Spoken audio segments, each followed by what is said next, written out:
ঠিক আছে।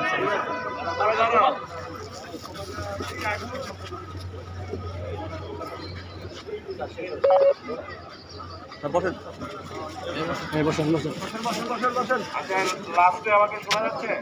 জি স্যার। ওকে,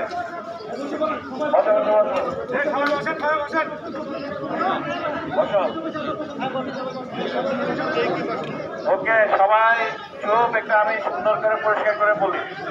বসা, কেউ কথা বলবো না, আমি কথা বলবো। তোমাদেরকে আমি দীর্ঘ 2.5 ঘন্টা যাব তোমাদের সাথে মত বিনিময় হয়েছে, তাই না? আমি বলেছিলাম যে একটু আওয়াজ বন্ধ করো।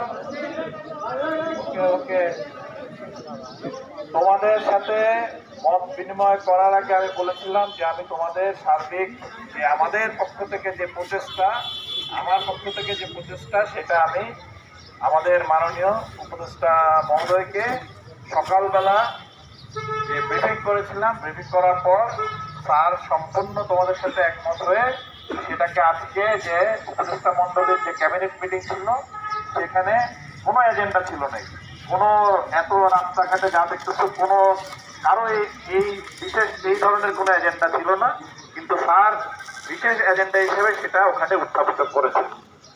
কি বলতে সবাই বুঝতে পারছো? যা তোমাদের সাথে এখানে আমি বলে গেছি সেটাই স্যার ওখানে উত্থাপন করেছে।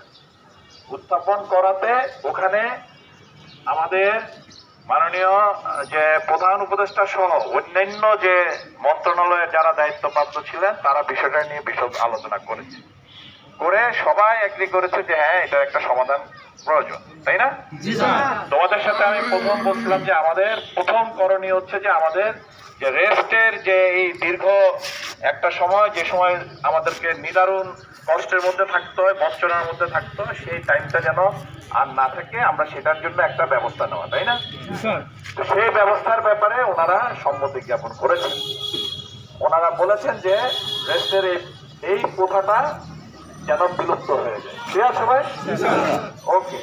পরবর্তীতে ছিল যে এই যে রেস্টকালীন আমরা তো কোনো রেশন পাইতাম না, তাই না? রেস্টকালীন এই যে রেশনের জন্য যে দরকার এক্সট্রা, সেটার ব্যাপারে ওনারা সম্মতি জ্ঞাপন করেছেন। ওনারা বলেছেন ঠিক আছে, ওইটাও আমরা ইনশাল্লাহ প্রক্রিয়ার মাধ্যমে ব্যবস্থা হয়ে যাবে। দ্বিতীয় ছিল যে আমাদেরকে রাজস্ব খাত থেকে অন্তর্ভুক্তকরণ, তাই না? সেইটার ব্যাপারে ওনারা বলেছেন, ওনারা নীতিগতভাবে এটাকে সম্মতি জ্ঞাপন করছেন। কিন্তু আমি সবাইকে ক্লিয়ার করে বোঝা দিয়েছিলাম না, ওই ইয়াটা করছি যে সৈনিকটা বলছিল মিজান, ওই তো, হ্যাঁ, তুমি ও কিন্তু তোমাদেরকে সবাইকে বুঝাই বলছিল যে এটার আসলে কি মিন করে। তো ওনারা এই প্রক্রিয়ার জন্য যে ধরনের ব্যবস্থা দরকার সেটার ব্যাপারে অর্থ মন্ত্রণালয়ের সাথে ওখানে অর্থ মন্ত্রণালয়ের যারা ছিলেন তাদের সাথে একটা আলোচনা করতে, বাট এটা সুনির্দিষ্টভাবে আলোচনা করতে হবে। সেই সুনির্দিষ্ট আলোচনার জন্য আমাকে সম্মতি জ্ঞাপন করেছেন সচিব। আমি আবার এইটা নিয়ে ওনাদের সাথে আলোচনা করে এটা কিভাবে এটার ব্যবস্থা, বাট এটার একটা ব্যবস্থা হবে বলেছে। সেটার সাথে সবচেয়ে যেটা তোমাদের জন্য ভালো খবর, সবচেয়ে যেটা ভালো খবর সেটা হচ্ছে তোমাদের যারা আমি বলছিলাম অনেক ভালো ভালো সাধারণ আনসার আছে, যাদের কিনা মাস্টার্স পাস বা এসএসসি পাস বা ভালো ভালো দক্ষতা আছে না, ওদেরকে আত্মীকরণের ব্যাপারে সর্বোচ্চ, ইভেন কিছু কিছু ক্ষেত্রে যদি ঠিক আছে 1 বছর 2 বছর যে বয়সের যে একটা আমাদের ঝামেলা আছে, সেটার জন্য দেখা যায় যে ওখানকার যে নীতিমালা সেখানে বয়স দিয়ে কাভার হয় না, সবারই তো বয়স হয়ে গেছে। তো সেই জায়গায় কিভাবে এই বয়সের ওয়েভার দেওয়ার জন্য কি করা যায় সেটার ব্যাপারে আমরা একটা কমিটি করে সেটাকেও আমরা বলছি যে ওইটাকেও আমরা ইয়া করবো। সবচেয়ে বড় কথা হলো যে পুলিশ, বাংলাদেশ পুলিশ বাহিনীতে একটা বিশাল বেকুয়াম আছে, তোমরা পুলিশদের সাথে একই সাথে কাঁধে কাঁধ রেখে কাজ করছো না? তো আলটিমেটলি তোমার আর পুলিশের কাজের মধ্যে তো কোনো পার্থক্য ছিল না, তোমরা কিন্তু তোমাদের আলোচনায় বলছো না?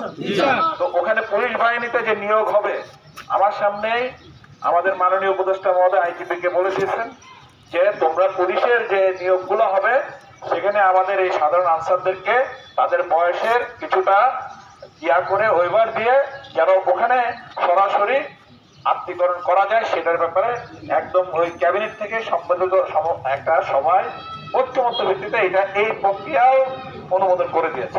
প্রিয় সবাই, এখন আমাকে বলো এরপরে আর কি কোনো ধাপ আছে? এই যে বাকি যে আমরা রাজস্ব খাতের যে ক্যালকুলেশন, যে হিসাব নিকাশ, সেগুলোর ব্যাপারে আমাদেরকে মন্ত্রণালয়ের সাথে বসে এগুলাকে আদায় করতে হবে। সেই জায়গায় আমরা কাজ করব। সেই জায়গায় কাজ করার জন্য আমি বলছিলাম না, আমাদেরকে সুযোগ এবং সময় দিতে হবে, বলা হয়েছে। এবং সেই জায়গায় তোমাদের যে শৃঙ্খলার সাথে যে কাজ, তোমাদের যে পরিচয়ের সাথে যে কাজ, তোমাদের যে গর্বের সাথে যে কাজ, সেই জায়গায় যদি তোমরা বিশৃঙ্খলার কোনো করো, তাহলে সেই ক্ষেত্রে সেই কাজগুলো দেখা যাবে দীর্ঘায়িত হবে বা সেই কাজগুলো সঠিকভাবে আগানো যাবে না। কি বলছি বোঝা গেছে সবাই? এর বাইরে আর কোনো কিছু আছে তোমাদের জানা? আমি তোমাদের সাথে বিস্তারিত আলোচনার পক্ষে এটাই আমি তোমাদেরকে জানাই দিতেছিলাম, বাট তোমাদেরকে আমার অফিসের কাজগুলোর সাথে একবারে আমি জানাই দিই। ক্লিয়ার? ওকে, তো ঠিক আছে। আর কিছু আছে? হ্যাঁ, ওয়েট একজন হ্যাঁ এইটার ব্যাপারে ওখানে আলোচনা হয়েছে। তুমি কে? আগে ওখানে আলোচনা হয়েছে আমাদের, যে আমরা যখনই একটা ক্যাবিনেটে আলোচনা হয় সেটা সর্বোচ্চ বডি বাংলাদেশের সর্বোচ্চ বডি। না, যার মনে হবে যে আমরা যেটা প্রক্রিয়া সেটা, তুমি কে? এদিকে আসো, সামনে আসো।